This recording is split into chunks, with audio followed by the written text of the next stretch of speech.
So, at one point in the summer of 2020, our government started to relax some of the restrictions in our state. And we were actually able to go out and have a drink and have dinner with friends, the wife and I were, and it was glorious. It was a great time to get out and just stretch your legs. And even though you hadn't seen your friends for only a few weeks at the max, it felt like you hadn't seen them for 10 years. And one of our friends admitted to the entire group that the one thing he does not like about our area, the one thing that it's lacking, is a strip club. To which I replied, "Good. I'm glad there's no strip clubs. I mean, I'm no Puritan or anything. I'm far from it. Far, far, far, far from a Puritan. But I think just strip clubs are pointless. They're just a stupid waste of money."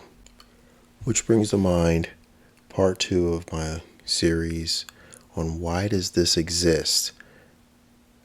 In this one, we're going to discuss strip clubs. I mean, let's be clear. I never understood why people, men in particular, would frequent strip clubs. I mean, I still don't get it. I don't understand why people, men in particular, again, would pay to be cock teased. It's like, why would you throw around hundreds of greenbacks just to leave with blue balls? I mean, in grand scheme of things, the winner in all this is the stripper, because she didn't have to really do much but take off a few items of clothing, and she leaves with hundreds, possibly thousands of dollars for a few hours of work. And you, the man, get to go home smelling like gardenia and broken homes.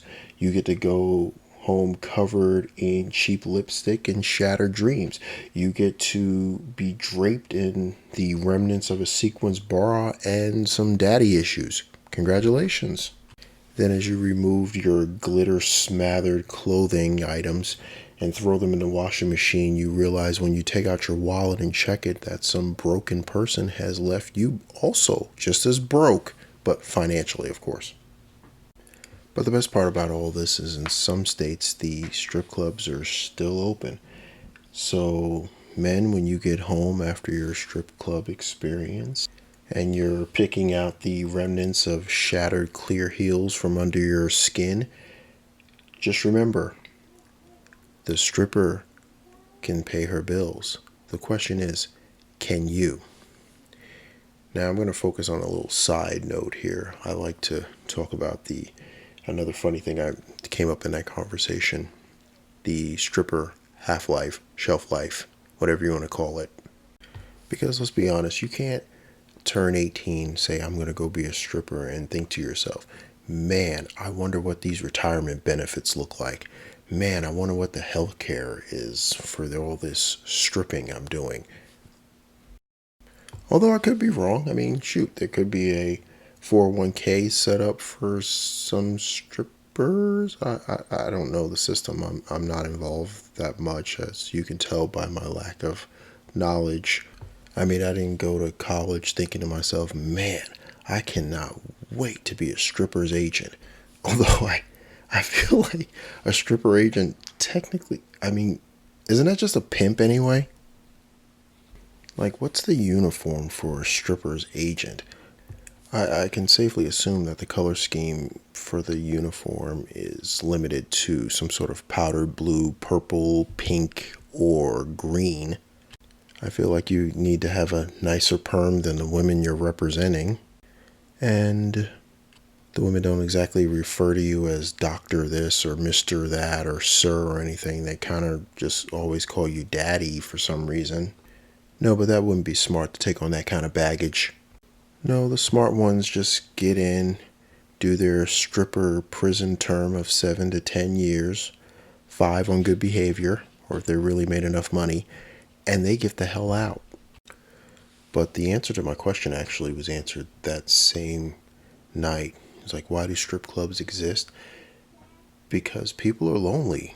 And this quarantine, it just really brought out the loneliness in a lot of people. A lot of people made poor choices in not being with that good person that they were with, or they broke up with right before the end of 2019 because they wanted to pursue something better or look for something better. And this whole beer plague is bringing a lot of chickens home to roost. People are starting to see that relationships, human interaction, these are things we took for granted for many, many years. And now, with everything happening in the world, we can't take those for granted anymore. So get out there, leave them strippers alone, be brilliant, and I'll see you at the top.